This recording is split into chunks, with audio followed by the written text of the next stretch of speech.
So, Jai Hind guys, welcome on my YouTube channel that is the Chess Number X, and I'm here to discuss with you the FCAT strategy. We will see the information related to the FCAT examination. जो strategy है वो full proof होने वाली है. The reason is quite simple क्योंकि इसी strategy से मैंने अपना एग्ज़ाम 1 मंथ में क्लियर किया था और यहाँ पर जो भी डिस्कशन होगा वो इस चीज़ को मद्देनज़र रखते हुए होगा कि हमारे एग्ज़ाम में अभी 1 महीना ही बचा हुआ है. Feel free to ask me anything on my Instagram, that is the chess number X. I'm here to help you guys, and we know that there are 340 vacancies in various branches. जो भी आप branch भरते हैं तो उसके बारे में please be aware and पहले से पता कर लीजिए, क्योंकि जब आप एसएसबी में जाओगे then you people will be question कि भाई आपने ये वाली क्यों भरी और आपको क्या इंटरेस्ट है इसमें. अगर मार्किंग स्कीम की बात करें तो करेक्ट आंसर के लिए आपको 3 मार्क्स मिलेंगे, इनकरेक्ट के लिए आपका 1 कट जाएगा, यानी कि माइनस मार्किंग है एग्जाम में. और अनआंसर छोड़ोगे तो ना मिलेगा ना कटेगा. अच्छा, एग्जाम को कौन करवाता है? एफकेट के एग्जाम को करवाती है हमारी एडिसिल. और जो पेपर है वो ऑनलाइन मोड में होने वाला है. 100 क्वेश्चंस रहेंगे और जो 300 मार्क्स का पेपर रहता है जिसको आपको 2 घंटे में करना होगा. 2 घंटे यानी कि 120 मिनट्स में 200 क्वेश्चंस करने होंगे. ओके, अगर हम सब्जेक्ट वाइज देखा जाए कि कौन से सब्जेक्ट से कितने क्वेश्चन आते हैं, तो जनरल अवेयरनेस के आपके 25 आने वाले हैं, इंग्लिश के आपके 30 आने वाले हैं, न्यूमेरिकल एबिलिटी के 20 एंड जो रीजनिंग है उसके आपके 25 आने वाले हैं. अगर आपको कट ऑफ देखनी है तो आप देख सकते हो, यहाँ पर मैंने कट ऑफ लगाई हुई है एफ कैट 2025 की 24 एंड 2014 तक की लगाई हुई है. एफ कैट 2 की भी लगाई हुई है. और अगर हम एक एवरेज लेके चलते हैं तो जो सबसे मिनिमम हमारी कट ऑफ गई है वो 120 बन गई है और मैक्सिमम 165 गई है. और जो इस बार लास्ट जो एफ हुआ था उसकी 140 गई थी. तो मे बी कि हम लगा सकते हैं आइडिया कि इस बार भी 142 145 ही जाने वाली है. Okay, now let's discuss about the syllabus as per the subjects. So English में आपको 3 चीज़ें मिलने वाली हैं: vocab, grammar and the reading. जो वोकैब है वो मेजर चंक रखती है, यानी कि 50% तो आपकी वोकैब ही आने वाली है. और जो ग्रामर है वो आपकी 25% आने वाली है और जो रीडिंग है वो आपकी 30% आने वाली है. अब आप लोग कहोगे कि वोकैब कहाँ से पढ़नी है, तो वोकैब आप पूजा मैम की जो क्लास है वाई टी पर, C D S journey channel पर, आप वहाँ से अपनी वोकैब पूरी कर सकते हैं.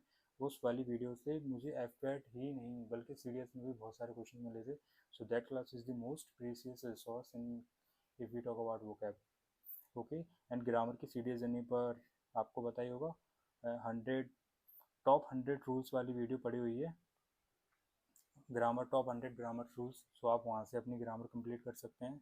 एंड रीडिंग के लिए अभी आप फिलहाल दो कॉम्प्रीहेंशन पैसेज लगा लीजिए और 2 आर्टिकल ज़रूर पढ़िए न्यूज़पेपर के.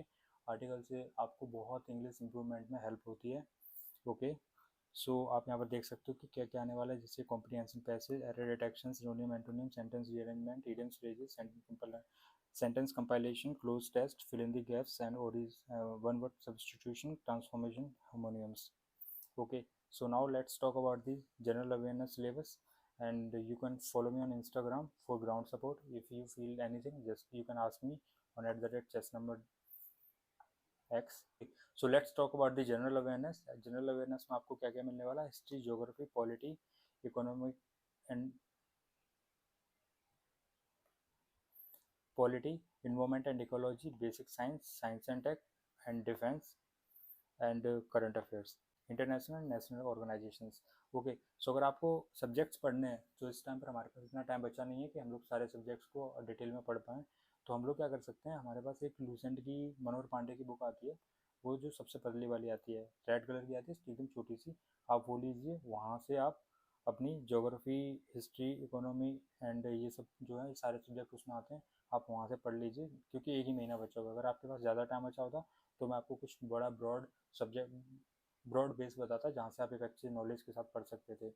और अगर आपको कुछ और चाहिए कि फ्री सोर्सेज चाहिए तो वाई टी पर वन शॉट पड़े हुए हैं बहुत सारे, हर एक सब्जेक्ट के पर्टिकुलरली. जैसे T G channel, the journey extraordinary YouTube channel है, वहाँ पर हमें बहुत सारे रिसोर्सेज आपको मिल जाएंगे और जिनमें वन शॉट पड़ी हुई है हर एक सब्जेक्ट की for AFCAT. And C D S journey also gives us one shots, तो आप वहाँ से भी पढ़ सकते हो. करंट अफेयर्स की बात करूँ मैं तो करंट अफेयर्स के मल्टीपल सोर्सेज यूट्यूब पर हैं फ्री में, आप वहाँ से पढ़ सकते हो. लेकिन एक चीज़, इसके सोर्सेज आपको कम रखने हैं और रिवीजन ज़्यादा रखना है. हर एक पीडीएफ कम से कम 6 से 7 बार आपको रिवाइज करनी चाहिए. जब आप इतना रिवाइज करोगे then you will get the accuracy in the current affairs. And current affairs is going to play a very important role in AFCAT, क्योंकि जो आपकी करंट अफेयर्स है वही ओनली 50% के समथिंग क्राइटेरिया रखने वाली है एफ कैट के एग्ज़ाम में, बाकी स्टैटिक्स. और ये जो नेशनल एंड इंटरनेशनल ऑर्गेनाइजेशन है मोस्टली, जैसे जो यूएन के होते हैं ये वो हैं, तो ये भी बहुत बहुत आते हैं पेपर में। तो मैं आपको सजेस्ट करूँगा कि आप जल्दी से इनको भी पढ़ लीजिए।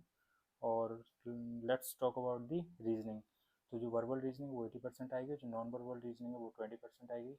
Most of the guys we are comfortable with the reasoning. Reasoning is not a major concern in AFCAT examination, होना भी नहीं चाहिए।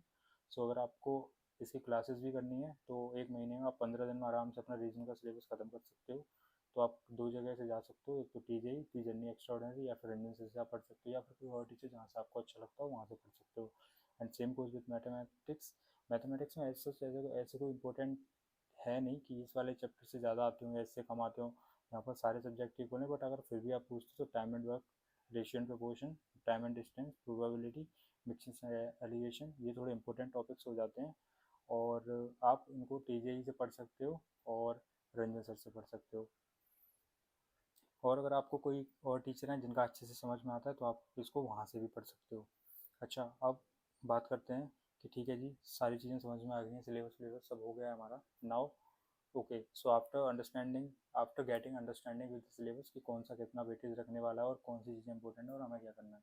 तो आपको ये करना है, आप दो तरह के स्टूडेंट हो सकते हो। एक स्टूडेंट तो वो होगा जिसने अपना सिलेबस कर लिया है, एक स्टूडेंट वो होगा जिसने अपना सिलेबस नहीं किया है। अगर आपने सिलेबस कर लिया है अपना पूरा, जैसे आपको मैथ पढ़ने की ज़रूरत नहीं है अलग से, ना ही अब आपको रीजनिंग पढ़ने की ज़रूरत नहीं है, बस आपको थोड़ा इंग्लिश पर पकड़ बनानी है और आपको जीएस पर थोड़ी सी पकड़ बनानी है याद कर करके। तो आपको क्या करना है, आपको एक तो मॉक लगाना है डेली। आप डेली मॉक लगाओगे और आप क्या करोगे, करंट अफेयर्स पढ़ोगे। करंट अफेयर्स के साथ में आप जीएस भी पढ़ोगे और इंग्लिश की वोकैब पढ़ोगे, और बाकी आपका मॉक से हो जाएगा।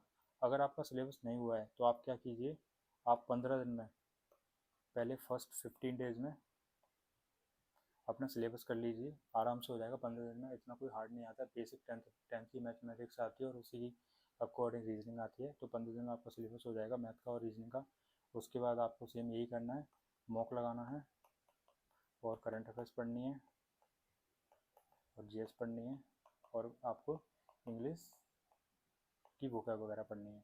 हालांकि ये है कि आप मॉक के साथ में ये पढ़ोगे ही पढ़ोगे, लेकिन 15 डेज में अपना सिलेबस खत्म करोगे ना, उसके साथ साथ में भी आपको करंट अफेयर, जीएस और इंग्लिश पढ़नी है। So guys, it was our strategy. Now I hope you guys are clear कि अब आपको क्या करना है। So I hope you will get select, and the video that I have made is helpful for you. Please like, share and subscribe. And you can connect me for any query on chess number X. It is a Instagram ID, and you can ask me anything, and you will also get the content related to defense. You will get motivation from there, and motivation के साथ साथ में आपको कुछ ऐसी insight चीज़ें भी मिल जाएंगी, जैसे इनसाइट एसएसबी, कि भाई क्या क्या होता है, तो आप वहाँ से देख सकते हैं। सो थैंक यू गाइस, जय हिंद।